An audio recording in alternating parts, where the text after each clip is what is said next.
All right. We are joined now from ESPN Lexington's own Brad Taylor, host of the Bottom Line Lexington, or the Bottom Line with Brad Taylor, that you can hear live every Sunday morning at 9 a.m. And that is found on 1300 a.m. and 92.5.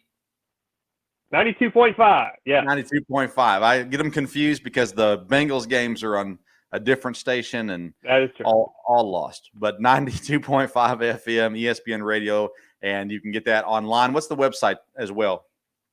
WLXG.com. Just look for podcasts. There are all my old shows there.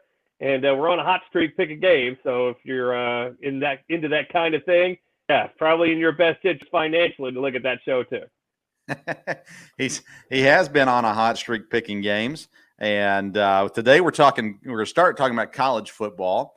And of course, in Lexington, college football is done with. All they're talking about now is basketball, which they're having a hard time with that too. But we may talk about that later. But let's talk about college football playoffs. We're nearing the end of the season. Some teams are done playing the season. They've played 10 games. Other seasons are just getting started. They've played 3 games and different things going on. So we're coming to the end of the season where we've got the college football playoffs. Top 4 teams going to be in the playoffs. And I think clear-cut number 1 is Alabama. Would you agree with that? Absolutely, yes. All right. So then the other undefeated team in the top 4, Notre Dame. Is Notre Dame for real? Are they legit? I mean, I know they beat Clemson. How good is Notre Dame? They beat Clemson with a backup quarterback. So, yeah. I mean, it's their best win. It was over a team that has their backup quarterback going. So, really, how good are they other than that Clemson game? And they're going to hold on to that for dear life for the rest of time. But they'll get to face Clemson again in the ACC championship game. And then that's when the playoff committee, what are they going to do? Are they going to take a one-loss Clemson, a one-loss Notre Dame because they only lost to Clemson? Or are they going to take some other undefeated team because maybe they played a softer schedule? That's something that the committee is going to have to decide, because as we always tell on my show, it's all about who you are in life. It's amazing how a team like Ohio State, now they're getting special considerations because they're not going to be playing a full amount of games. But, we think they'll probably be just as good as everybody else. Yeah, but if that was anybody else, they wouldn't do that for Ohio State. It all depends on who you are in life. So let's take out what they're going to do. What's fair? How many games should a team have to play in order to make the playoffs? Well, I mean, you're going to look at a team like the Pac-12. I mean, all those teams are going to be playing 5-6 games top. The Big Ten, if Ohio State makes it, how many are they going to play? 5 or 6? So it's not like anything is fair. It's the haves and the have-nots in this world. But what is fair this year? Would you rather have a 2-loss Georgia or a 0-loss Ohio State? 8-2 or 6-0? That's what you've got to decide this year. It's obviously Alabama and Clemson are the best teams. You could say Ohio State's the best team because they have the best quarterback, but do they deserve it after they'll only be playing 6 games this year? That's what you'll have to get the smoke-filled room and get all those people, the athletic directors and all those guys with agendas and comb-overs. They're all going to have to sit there and make the decision, and it's going to upset some people. But if they put in Ohio State at 6-0, nobody's going to argue because they're Ohio State. Yeah, well, and they'll have to beat Northwestern in the championship game as well. You'd like to think so, yes. Yeah. Who is Ohio State going to play? Indiana's their biggest win. So it's right. Like, what's going to be the resume for Ohio State other than having the best quarterback and beating Indiana and Northwestern? Yeah. But then you look at a team like Georgia, they lose to Florida, they lose to Alabama, game over. Who's the better team? Who knows? And I think there should never be a 2-loss team. There should never be a 2-loss team, and there hasn't been, but there shouldn't be. Now, my thing is, I think as far as earning it goes, I'd more rather see Indiana Northwestern play in the championship, Big Ten championship, and the winner of that game go through to the playoffs. I mean, to me, 6 games, if they play Michigan this weekend, Ohio State does, if they play the game, which right now they're on pace to do, they'll be 6-0, and then they beat Northwestern in the Big Ten championship, they'll be 7-0. So 7 games, that's not the end of the world. But I mean, to me, Indiana has been exciting this season to watch, and they've earned it because they've played their games. I think they've had one game canceled, and the rest of them they've all played. Now, obviously, I think if Ohio State plays out, if they play Michigan and they play Northwestern in the championship game 7-0, that's more worthy. But if they don't end the season with 6 games, and then they play, maybe they still play Northwestern because that's where they made the change. And I heard that on your show where, and I hadn't heard that before, where they said originally you had to have 6 games in order to make the championship, the conference championship. And the Big Ten decided, well, because the conspiracy theorist out there, what if Michigan says we can't play? And all of a sudden they say, well, Ohio State doesn't qualify for the championship. You don't think Harbaugh's thinking about that? You don't think that Harbaugh's like, man, I can stick it to Ohio State right here. I'm not going to play. Now you won't be able to go to the playoff. Oh, sorry. We've got too many people on the COVID. You're going to have to go home. Sorry, your season's now over, Ohio State. You don't think that's playing into this? You don't think that that's why the Big 12 or the Big 10 is like, well, we're going to change for you, Ohio State, maybe because Harbaugh might pull something like that. But you're talking about Indiana. Do you really think Indiana's one of the best 10 teams in the country? You really think that? I think they're one of the best teams in the country that has played a reasonable amount of games. Well, that's played a reasonable amount of games. Okay. But yeah. I don't think they're one of the best. I don't think they're one of the best 20 teams in the country. They played Ohio State. That's the problem with the way that we do the college football playoffs. They try to put in the 4 best teams as opposed to the teams who've earned it. And that's frustrating for me. I understand why they do it. I'm not stupid. I get it. Justin Fields is going to sell a lot more than Indiana's backup quarterback. But to me, there has to be at some point, you have to be able to put the carrot in front of the teams. At this point, teams like Cincinnati, teams like Coastal Carolina, what's the carrot? I mean, there is no carrot for them. Just like Boise State back in the day when they were good, there was no opportunity for them to get to where they deserve to be based on the season that they played. And, I think Indiana's that way. Now, again, I think if Ohio State ends up 7-0 through playing Michigan, playing Northwestern, I think 7 games is enough. But I would still like to have seen more games. But Ohio State is, without a doubt, one of the best teams in the country. You mentioned the Cincinnatis and the Coastal Carolinas of the world. They're not in the playoffs. It doesn't matter what they do. BYU could win all their games by 30 points, and they almost did, and it doesn't matter. They're not in the playoff. Cincinnati can do the same thing. They're not in the playoff. It doesn't matter. You have to be from a Power 5 school, and you have to have less than 2 losses. That's the way it's always been. That's the way it's going to be this year, too. And Notre Dame somehow gets thrown in because they're an independent, but this year they're in the SEC. But it's all the Power 5s in Notre Dame, and that's the only teams that are eligible. Central Florida a couple years ago, they beat Auburn in the Peach Bowl. Were they one of the best 4 teams? We'll never know because they were never given the chance. Cincinnati, they've won 2 games against top 25 teams this year. If they beat Tulsa in their championship, it'll be 3 teams in the top 25. Coastal Carolina has beaten 2 teams in the top 25, and they're playing Louisiana again. So if they beat them again. Who are those top 25 teams? Those are also teams that are not in the Power 5 conferences too, because all these Power 5s, they're just playing each other. So it's not like back in pre-COVID days when you had the Power 5s would go play some of these cupcakes and give them a chance for a payday. This year, none of those happened. So all these, lowly Tulsas, Coastal Carolinas of the world who are hovering in the number 20 to 25 range, they're not getting chances. So they're just beating up on teams of their ilk in terms of size. So you can't really judge who they are, how good they are. Yeah, that's fair because Cincinnati beat Army, SMU, and they're playing Tulsa. Coastal Carolina beat Louisiana and BYU on a last-minute game that was put together, and then again they'd have to beat Louisiana again to be undefeated and finish out the season. Some of it is you can only play who's on your schedule, and in a season like this, you can't. There's very little flexibility about who you can schedule. All the Power 5 conferences, for the most part, are only playing people within their conference. Cincinnati or Coastal Carolina? I don't remember which one. One of them beat Kansas, and Kansas isn't a great team by any stretch of the imagination, but they are in a Power 5 school.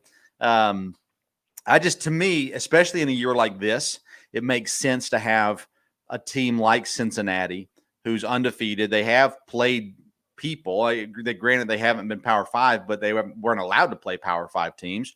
And so you have them coming in. To me, it makes sense of all years for this year to do it, because the ACC, if Notre Dame wins, then they're obviously in. If Clemson wins, they're obviously in. Then the question is Notre Dame in still if they lose to Clemson? And I think Notre Dame could drop out just simply because the proof was in the pudding. If Trevor Lawrence would have been there for the first game, they obviously wouldn't have won that. That game wasn't a blowout, and the freshman quarterback got his legs underneath them, halfway through the game and started looking good there as well. But if Clemson wins the ACC championship over Notre Dame, do both of them get in? That's a very good question. That's the $64,000 question in this one, because the conspiracy theory in me says that Clemson held Trevor Lawrence out a little more longer than he should have been held out with the COVID, because they were going to Notre Dame. And so now you have a built-in excuse. If Clemson loses, which they did, now you have the excuse, we didn't have our quarterback, so you should keep us anyway. So that was kind of like if they had played Trevor Lawrence up there, Trevor Lawrence lost at Notre Dame. Well, you can't put him in the tournament or the playoff. Well, he didn't play at Notre Dame. Now you have that built-in excuse. And we've seen with the NCAA tournament, go back to the Kenyon Martin days at Cincinnati, when Cincinnati was the best team in the nation, and then Kenyon Martin gets hurt right before the tournament. They still put Cincinnati a number 2 seed that year, but they were out in the second round. It's a built-in excuse that Clemson, that's the conspiracy theory. But if they lose to Notre Dame again with Trevor Lawrence, do they get in? History says they can't, because now they've lost 2 games, and their 2-loss team has never made the playoff, even in a full season. Then the question would be, if Notre Dame loses, a 1-loss A&M team or a 1-loss Notre Dame team? Exactly. And we've seen before, Alabama got invited to the playoff one year, and they didn't even make the SEC championship game. So you look at a team like Georgia, they'll have 2 losses. Florida, if they lose to Alabama, they'll have a loss to Alabama and a loss on the last play of the game to Texas A&M. You can't invite a 2-loss Georgia or Florida team. So it is A&M who's the second in line in the SEC if Alabama sweeps through the conference championship game. Yeah, because if Bama loses to Florida, which I don't see that happening, Bama's in. Bama's a lock. They're not going to get knocked out of the playoffs. They're in no matter what. So then you would have Florida and Bama. Then you'd have the ACC champ. And surely they wouldn't put in just 2 SEC teams and 2 ACC teams. So you got Ohio State and the Big Ten. Or if for some reason Northwestern beats Ohio State, I don't see that happening. But I would assume Northwestern would be in if they beat Ohio State in the championship. I don't know how you can assume that Northwestern's in. A 1-loss Northwestern, I don't know how you can put them in. I just don't know, because are they really one of the best 4 teams? And that's the way you have to look at it. Are you really going to leave? If you have Northwestern and Texas A&M as your choices, a second team from the SEC, obviously they're going to put Texas A&M in, because you have an SEC team and they played 10 games compared to Northwestern 6. Yeah, but you're talking about a 1-loss Northwestern team that would be a champ. What does a conference championship do for you if it doesn't get you in the playoffs? We saw 3 years ago where Georgia made the playoff along with Alabama, and then they both made the national championship game. It's happened before. There's no way Northwestern will be. If Northwestern sweeps the Big Ten championship game by 50 points, they will not be in the college football playoff. They'll take Texas A&M before that easily. Would undefeated Cincinnati jump A&M to go to the playoffs? Never. Never. Who is Cincinnati defeated? At least Army, A&M could put you in Tulsa. Exactly. At least A&M has defeated Florida. At least they've got somebody with some kind of cachet on their record. Whereas in Cincinnati, no, they're a non-Power 5. There's no way. History tells us the non-Power 5s don't make this playoff. Yeah, A&M had one of the easiest SEC schedules this year. They did play Alabama. They did play Florida. Outside of that, they didn't play anybody. They played all the week SEC teams. Don't sleep on them yet. They got to go to Tennessee this weekend in Garantano's final home game. Get your tickets now for you Vol Nation people. Garantano's final home game in Knoxville. That'll be an event for the ages. Yes. Yeah, he didn't even play. They had 4 guys throw a pass on Saturday, and Garantano was not one of them. They're moving forward. Yes, They have to. They've moved on. Yes. So, well, we'll go ahead and talk about it, then we'll come back to this. I have some people I follow and converse with that are Auburn followers, and actually some of them are in pretty tight in Auburn, and they really want Gus Malzahn gone. Yes. If Gus Malzahn is gone, Tennessee should fire their coach and immediately go hire Gus Malzahn. I feel like we're talking about a Tennessee coaching search all the time. It seems like we're doing it just like every 6 months. So Fulmer wants to coach again. I just have this hunch. It just feels to me like Philip Fulmer wants to get back on the sideline. He feels like he should still be coaching the team anyway. When he was fired 15 years ago, whatever it was, he was mad then, and somehow he has power play his way back into something at Tennessee. He wants to. I guarantee you, he wants. If he had the opportunity, he would coach this team today. Yeah, if Tennessee lays a huge egg this week against A&M, which they probably will, I don't know how you can keep your coach. I don't know how you can keep through it. Yeah, I don't know either. And Fulmer, he couldn't do worse coaching than what currently is at Tennessee. I don't know if he could recruit though. That'd be the big question mark now for him. He's been gone so long, he doesn't have that same sachet as he once had, bringing in like Peyton Manning. And they had some quality teams in the 90s, but it's just one of those things. I don't know. You get those old guys. They haven't been relevant in 20 years. It doesn't feel like that long, but they truly haven't been relevant in 20 years. Oh, it feels like that long. Well, you're a fan, though. To somebody like me who's just trying to pick winners every week and his team ATP, it doesn't feel like Tennessee's been irrelevant as long as they have been. But, man, it's been a long time since they won the SEC. It was early 2000s when the last time they won the SEC, if I'm not mistaken. I think 2001 would have been the last year they won the SEC. Let's go back to the playoffs real quick. Pac-12, I don't think – the only teams they have that are undefeated are USC and Colorado. USC, their best record they can end with is 5-0. They're not going to be better than a 5-0 Ohio State. They're not going to be better than a one-loss A&M team. They're already down, ranked, I think, number 20 right now or number 16, depending on the poll you look at. Does Pac-12 have any chance of making the playoffs? Not enough games. They would, if USC, they'd love to put a USC in, but one slip up by then, obviously, it's over. But, yeah, there's no way. Can you put a 5-0 team in when Georgia and Florida are going to sit there 8-2 or 9-2? Is that really fair? Maybe not. And you're definitely not going to get it over Texas A&M with one loss.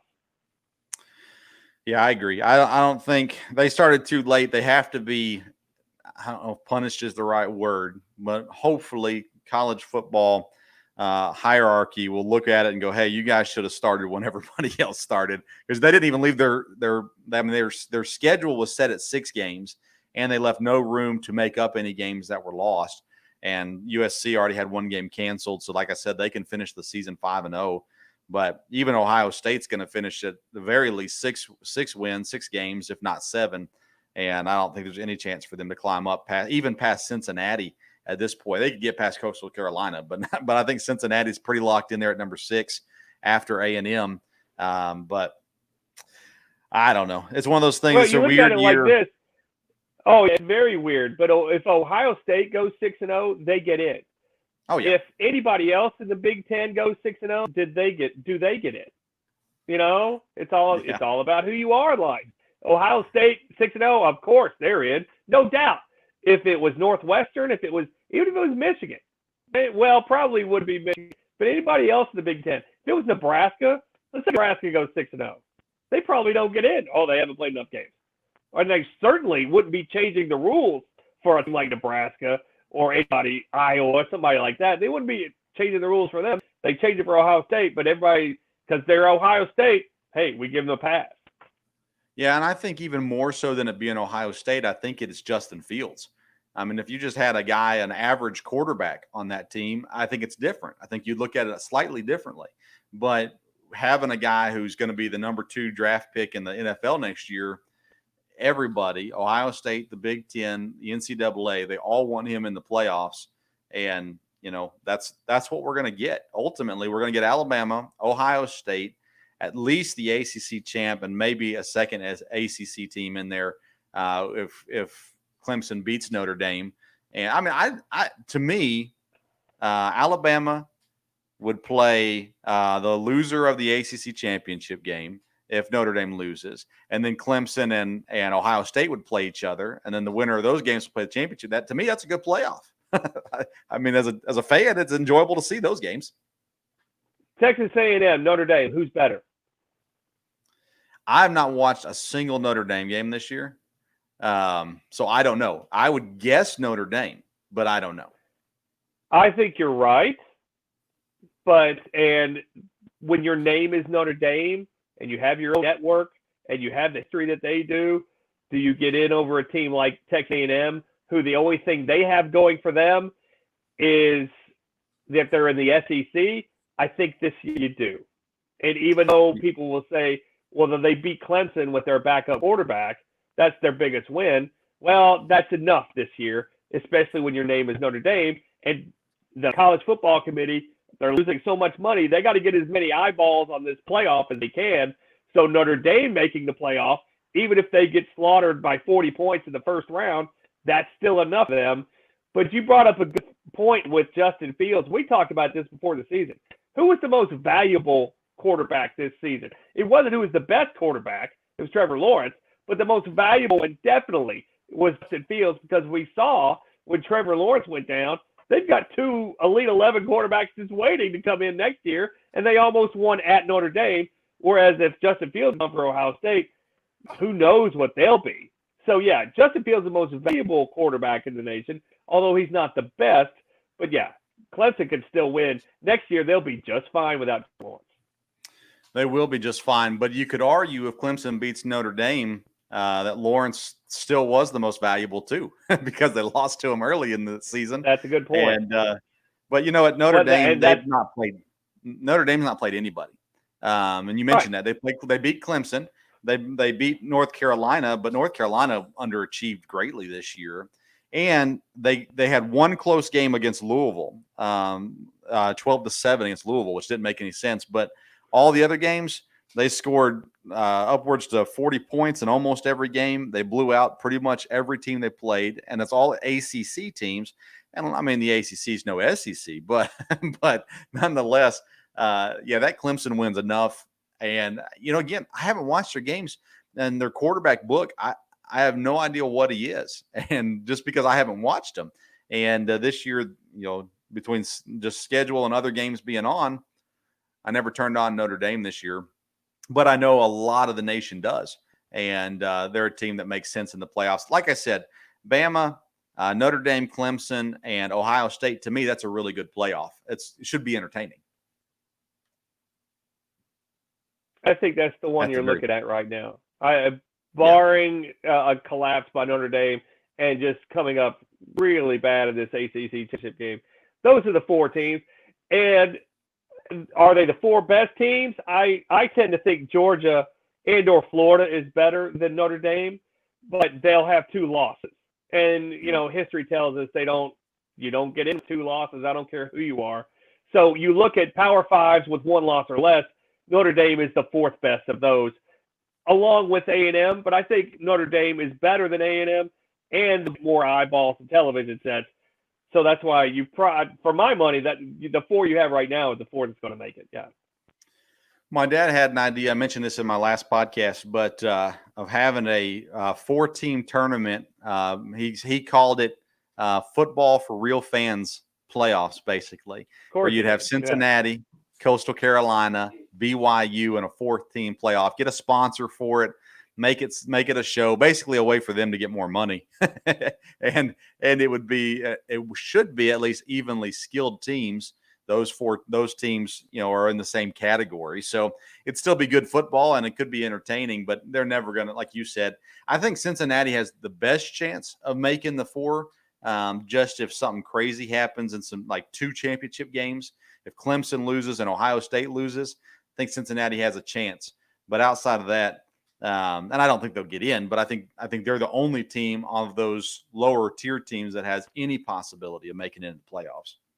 you're right. They're the best of those, but they have no chance whatsoever. And don't sleep on the fact that BYU went into that game at Coastal Carolina the other day. They were 10.5-point favorites. So it's not like people out in the desert, the experts, were like, oh, there's a coin toss because they're non-Power 5. Well, no, BYU had a lot of respect out in the desert by the people who are in the know. BYU's been a highly rated power rating team out in the desert all season long. So they have a first-round quarterback on that team, too. So people know how good that team is. The only difference is you're biting off more than you can chew when you take a game 2 days before it happens and you have to travel 2,500 miles to get there. Yeah. Now you're asking for trouble at that point. I know you're trying to do whatever it takes to make this playoff and to build your resume, but you're still setting your kids up for a really tough game when it's something like that. Yeah, I give them credit, though. I mean, to me, those are the kind of things they have to do. They have to take those chances if they want any. And they still, if they beaten Coastal Carolina, they still wouldn't be in the top 4. No, they can't win. They can't win. And another thing is, too, they were favored by 10.5 points in the desert. So, hey, you were supposed to win. Well, okay, but I'm still. And by the way, they did turn down a game with Washington a couple of weeks ago, right before the first playoff rankings came out, because they just wanted to see what they were. Excuse me. And then when the rankings came out and they were 14, well, maybe we should have taken that game. Well, it's a little late now, but okay. Yeah, don't assume that you put a great resume, especially when you're on Power 5. Yeah, they had to go up and get a team like A&M or somebody like that, or a big. Even that wouldn't help. Team. I mean, even if they beat Alabama, are they still in the top 5 in the rankings? Maybe, just maybe. But I mean, do they still make the playoff? One slip up and they don't. That's the way. That's what history told us. So yeah. All right, let's move to the SEC. You're in Lexington, Kentucky, in the heart of Wildcat country, and the Wildcat football team had big expectations coming into the year. I look back at it, and I'm going to put it on Twitter here in the next week or so. I went through and found all the local writers, the guys that you've had on your program. Fun. Oh, yeah. I went through and looked at all the guys you've had on your program. Every single one of them, 7 wins, 8 wins. That was their prediction going into the season. Yep. Now, I had one of them on my show, Mark Story. And on my show, he said they'll be lucky to get to 6 wins. 5 wins is probably what it'll be. Yet in the local newspaper, the same guy that on my show said 5 wins makes sense, I believe he said 7 wins in the newspaper. So locally, they all had high expectations. I don't know how much of the nation knows about Terry Wilson and Lexington coming into the season. He was the big talk of the town because 2 years ago, he led the team to 10-3. Oh yeah. And then last year he got hurt early in the season. Mm-hmm. So he didn't play at all last season, or only a couple of games. So this year was supposed to be the big closing, the finale for Terry Wilson to lead this team to an 8-win SEC schedule, which they had no shot of doing. They go out, they win 4 games, so they're 4-6, which honestly for Kentucky, that's not bad for an SEC schedule. You mentioned. I'm sorry. Go ahead. Well, I was just going to say they lost to Ole Miss and Mizzou, 2 games they shouldn't have lost. So you take those games, and that makes them 6-4. Flip that around, just winning the games they were supposed to win. And everybody, I think, would have been pretty happy with that. But 4-6 is not something they're happy with. First of all, you mentioned Mark Story. He came on my show before the season, but he didn't want to tell me how many wins he was predicting for Kentucky. He wanted you to buy the newspaper because it was the day, I think, that he had released it in the newspaper or whatever. It was some big deal. See, he didn't want to tell you on my show. He wanted you to go out and buy a newspaper that day, and then you could read it for yourself. And that's brilliant marketing, and it was great for my show. Anyway, hey, Mark Story, what do you got? Well, go out and buy the paper, and you'll find out. Well, thanks for joining us. We'll talk about some other time. Yeah, he hasn't been on my show. Could have had him on the week after. Nothing wrong with that. Yeah, exactly. Well, he probably would have told me that. Go back and look at last week's newspaper if you can still find it. 25 cents on the dollar. Okay. But I took a lot of flack before the season started for just basically spewing out the facts on Terry Wilson and going over his numbers and his stats, especially from 2 years ago, when it wasn't him. he was the 13th, according to quarterback rating. He was 13th out of 14 SEC quarterbacks in that dream season 2 years ago. So it wasn't Terry Wilson, the reason they were winning games. It was Benny Snell. It was Josh Allen. It was Lynn Bowden. Those were the guys that were winning games. Not when I heard this summer, even before that they came up with this, new schedule. All I heard Terry Wilson, oh, he got a new haircut. He's got a new attitude. Oh, he looks better than ever. And he's saying all the right things. And I'm just like, well, what does that matter to me? I'm trying to pick winners. I'm trying to predict how many games this team's going to win. What does that crap matter from somebody like me who, doesn't care about stuff like that and just tune everything out? Terry Wilson, was Terry Wilson the reason they went 4-6 and underachieved? No, he was not. But he was part of the reason because his offensive coordinator asked him to do things that he's not able to do. Can he run the right option? Yeah, he can do that. But can he throw the ball down the field? Can he run a 2-minute offense? No. And you saw his receivers this year couldn't do it either. The offensive coordinator was the correct fall guy, as we talked about on the show. He was the correct fall guy this season, but it was all about the schedule. You take away those 3 cupcakes, surefire wins, and then you substitute them with Alabama and Ole Miss. Yeah, you're not going to win 7 games, 8 games like you've been winning. That's just common sense. That's just numbers, especially when this year you had, in the last 43 years, you've had 1 winning conference season in 40 years. This is another losing conference season. To expect you to go up and win 7, 8 games like many members of the local media thought this year, it was just flawed logic based on the fact that you don't have 3 cupcakes anymore, and now you're running the whole gamut of the SEC. And then that's why a coach like Mark Stoops comes out and says, oh, we'll have 10 games in the SEC again because so many coaches will quit. No, you're right. That's why they won't have 10 games again in the SEC, because you don't get your cupcakes anymore. That's the reason why, the biggest reason why Kentucky had such a disappointing season this year. They didn't get to, cover up their inadequacies with those 3 cupcake wins. Yeah, and they ended up firing Eddie Gran, the offensive coordinator, and will make the switch. I saw some of the names out there. So, again, when you're in a college town, you talked about this on your show on Sunday as well, which you can catch if you go back on podcast form. You can catch Brad's show, The Bottom Line Lex. I think on the podcast or the bottom, I think that's what it's called, right? Bottom Line Lex on the podcast. Bottom Line Lex, but go to WLXG.com and look for podcasts. WLXG.com. It's easy to find. Just our radio station website, WLXG.com. So Brad talked about on a show on Sunday about the fact, he talked about Atlanta, where he used to live, and how they view and watch college basketball compared to a town like Lexington, where everything is about college basketball or college sports in general. And to see, in Lexington, everybody is so focused on what Kentucky's doing.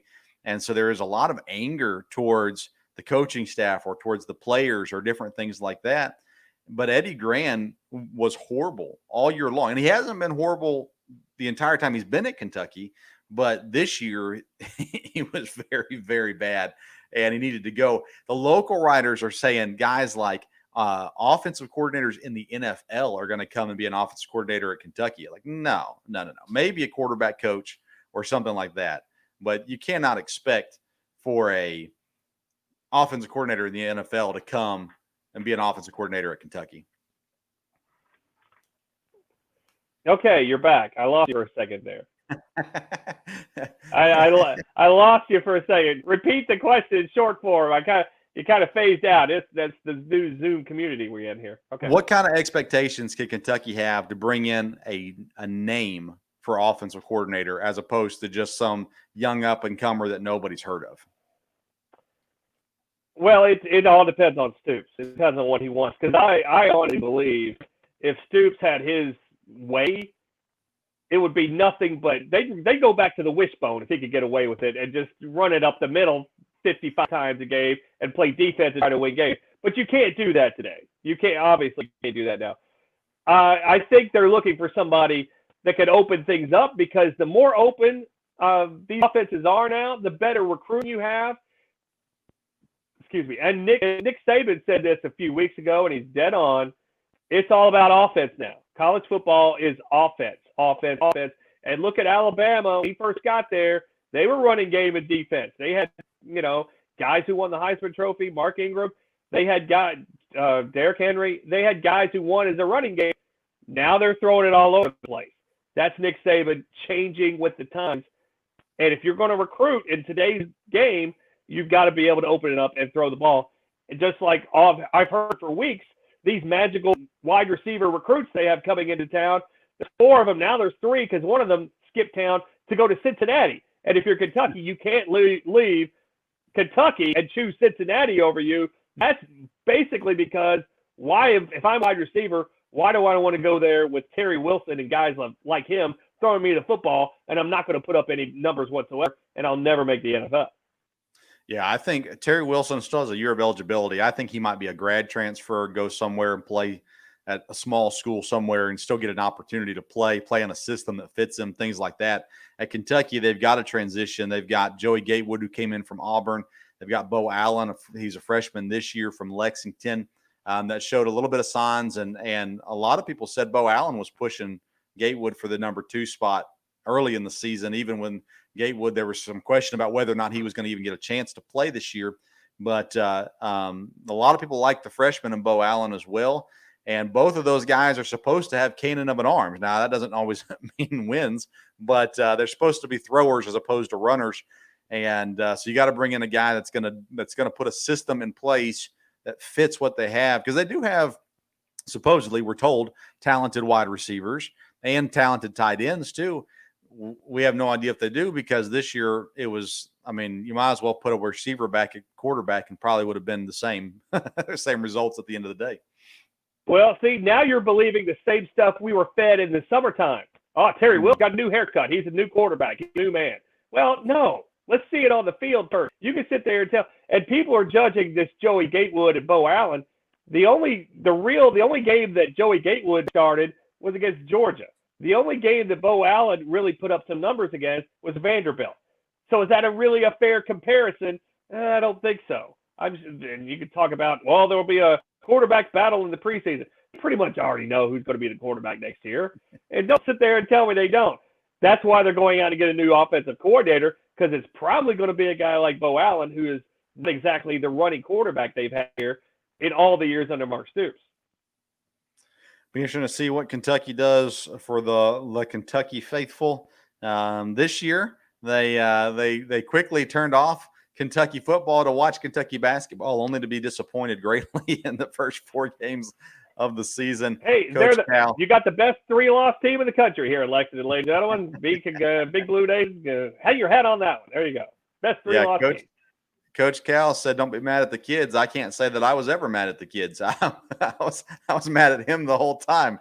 So at some point, he's going to actually have to coach and prove that he can coach. And to this point in this season, he's yet to do it. He put out a post earlier tonight that was talking about their training camp. They're getting ready to start tomorrow, and they're going to work on toughness and turnovers and those sorts of things. Man, they got to work on shooting.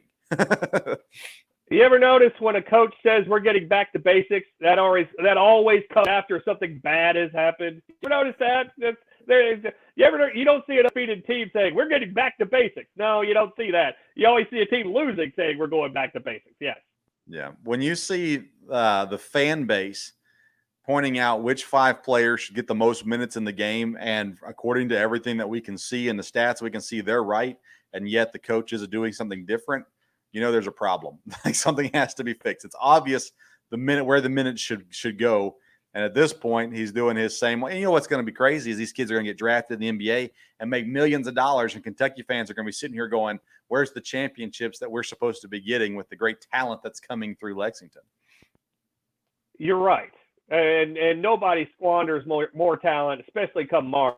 Like Bill Self does it a lot, and John Calipari does it a lot, and Coach K does. I need to go through, and we were talking about this the other day, you and I, about Rick Barnes and how he squanders talent, especially in March. I got to put some numbers together and figure out who really blows more talent and who really, pees away more talent, if you know what I'm saying. I got to put those 4 coaches I know are right up there at the very top in terms of blowing in March. That'd be Yeah, a there fun you fight. go. That'll be a good one for Mark. Bill Self is horrible. I think he's wasted as much talent as anybody. Cal has not been good as a coach with the talent that he's had on his team. Coach K, I'd have to look back and see. He's got more championships than those other guys, but I have to go back and see. And then Barnes, we talked about this, but Barnes, he hasn't had the same talent. He had Kevin Durant, which was great, but at Tennessee, he had guys that were nobody really wanted, and surprisingly made it to the SEC and to play basketball, and he did okay with them. So it'll be interesting to see. I would be interested to see those numbers too. That'd be a good episode. I'm going to put that together. I'll promise you. And especially by March. That's all we're talking about is, who's going to win these tournament games. That's why last year was so heartbreaking. You sit there and you get through, and these winters here in Kentucky, they're no fun. I mean, I spent too many years in Georgia to know, that it's not any fun to sit through these cold winters. And you just sit there and you wait for March. You wait for this tournament because it's like springtime, and you're through all the drags of college basketball season. You've made it to the end, and then last year it was like, well, we're not going to play it, and it was the worst, man. And if they don't have one this year, I don't know what I'll do. It'll just be awful. But yeah, everything that I hear, they have to have one. That's well, the money. They make too much money. Yeah, too much money. That's why they've already set up the bubble in Indianapolis.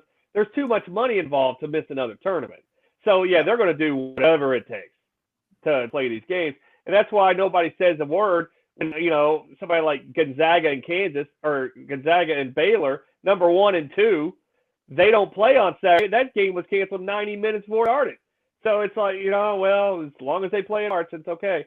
But yeah, it's a crazy time. And just like with college football, how are you going to go into the NCAA tournament and judge who the better teams are? Who's when you don't have the analytics that you normally have going into these tournaments, and how do you seed these teams? You talk about that smoke-filled room where they put this bracket together every year. You're really going to see conspiracy theories come out of it this year if they get that far. All right, give me a game this weekend, football game this weekend. I know you gave some on your radio program on Sunday. There are not a ton of games going on this weekend, but what's some games to watch, some underdogs for this Saturday's games? You would have to put me on the spot like that right as we're getting ready to do this here. I know one game I will be watching. Boy, that Texas A&M Tennessee game. Boy, that's one I want to take. I want to take the kids to, just so they can say, "Hey, we saw Garantano's last game." That's one. Keep the ticket stuff for that one, Vince Stover. Of course, it's Michigan Ohio State, right? It's got to be Michigan Ohio State. Not for the fact that Ohio State's they started a 30-point favorite. It's down to 29 right now, so the public all over Michigan for some reason. But if you look at this game, just watch the coaches, especially Harbaugh, because he's going to be just doing anything to try to win this game. But that's the one interesting game. And Michigan sitting at 2-4 with one more game to go. Do you think they even accept a bowl game this year? Does Harbaugh even want to? He'll definitely take the bowl, but will he get fired before the bowl? Who knows? But yeah, there's a lot of no good games this week. I'm looking at it right now. North Carolina, Miami. You talk about two teams that might be able to make the playoff. No, they won't, because they're in the same league with Notre Dame and Clemson. Wisconsin and Iowa, flip your coin. Those are two ranked teams. That's a game you don't want to miss if you're a gambler or a fan member. That's about it. But I'm looking down this list, and Ole Miss and Texas A&M. Those are the games this week. So due to the COVID, it's hard to find games right now because Kentucky season is over. Some of these teams they're done. So now you don't really have games until usually the conference championship games were played last weekend. So now we're looking at a week and a half now for those games. It's just hard right now to look at these games and be excited for these games unless you're just, really looking at these games as just from a gambling perspective out in Las Vegas. Yeah, I probably won't watch any college football this weekend. I might turn on the Ohio State-Michigan game to see how that goes, but outside of that, because I got family in Ohio that hates Michigan dearly, and I have a wife from Michigan, so we might turn that game on. We'll see. But overall, how they get mixed up with you? Yeah, you got players opting out on different things, wisely opting out, going ahead and saying, "Hey, there's nothing left for this team to win, so we might as well go ahead and get ready for the draft." And and things like that. There's rumors going around, purely rumors, that Harbaugh is going to go back to the NFL next year. He's got a couple options there. Of course, there's a lot of teams that are going to be hiring, but nonetheless, so this could be Harbaugh's last game at Michigan, his last stand. If he beats Ohio State, does that make him go, okay, I need to stay another year, or does he still say, I need to get out of here and end on a high note? And so the only thing they'll remember me for is a win. If he beats Ohio State, he should leave out immediately and say, hey, look, I beat Ohio State. Absolutely. He's had 2 weeks to prepare for Ohio State. He's known for the last 2 weeks that they weren't going to play a game in between. They are 29. Well, I have it at 29-point dogs right now against Ohio State. I mean, all he has to do is be competitive in this game for it to be a win for him. For the school, they still need to win, but for him, if he can make it a field goal game or somewhere less than a touchdown game, it's going to be a win for him, and he'll at least have somewhat of a high note leaving town. Yeah, but I mean, I could get ready to play. If Kentucky could get ready for a month and a half to play Alabama, but that doesn't give them an advantage of any sort. So it's just prolonging the agony in this case. Yeah, Ohio State's going to win this game. And it's in Columbus, and like the Harbaugh factor only goes so far. It's not going to. Yeah, they're not going to win this game. But yeah, Harbaugh probably is done after this year. The Jets will need a coach. Why wouldn't you take a chance on a guy like Harbaugh? Something like that, Yep, definitely. All right, so today, going across the bottom of our screen, if you're watching this, we do have a sponsor, hoffandpepper.com. Hoff and Pepper is hot sauces and seasonings. If you go to hoffandpepper.com and enter in the promo code BELLYUP, you get a discount on your order. Good time if you're a hot sauce or like things like that. You can get some discounts and be able to get you some Christmas gifts all at the same time. Today, we are joined by Brad Taylor. He's host of The Bottom Line with Brad Taylor from ESPN Radio in Lexington, Kentucky. You can find his program on WLXG.com. Is that right? That is correct. I should have written it down the first time. WLXG.com. You can find his program, all past episodes. This week, for what it's worth, I thought this week was a great episode. The Kentucky stuff was really, really good. And for doing it all by yourself, it was a phenomenal show this weekend, I thought. I appreciate that, Vince. It's good to know I have at least one listener other than my mother who listens every week. But we're different than any other show in Lexington, I can promise you. We put a little hustle behind our research, and we don't just walk in and start spitting out cliches. We try to do from an analytics standpoint and from a Las Vegas standpoint in terms of maybe trying to pick a game against a point spread just for slaps and tickles. And it's, I enjoy it very much. And anytime you can go on the air by yourself for an hour, it's not easy. People think it's easy to go and just roll off the couch and talk for an hour on the radio. It takes a little hustle there, and I'm very proud of the show that I've been putting on. And that's not to pat myself on the back, but I mean we're different, and we take a lot of pride in that. And I appreciate you and being on this show, and I appreciate your listenership, Vince, as always.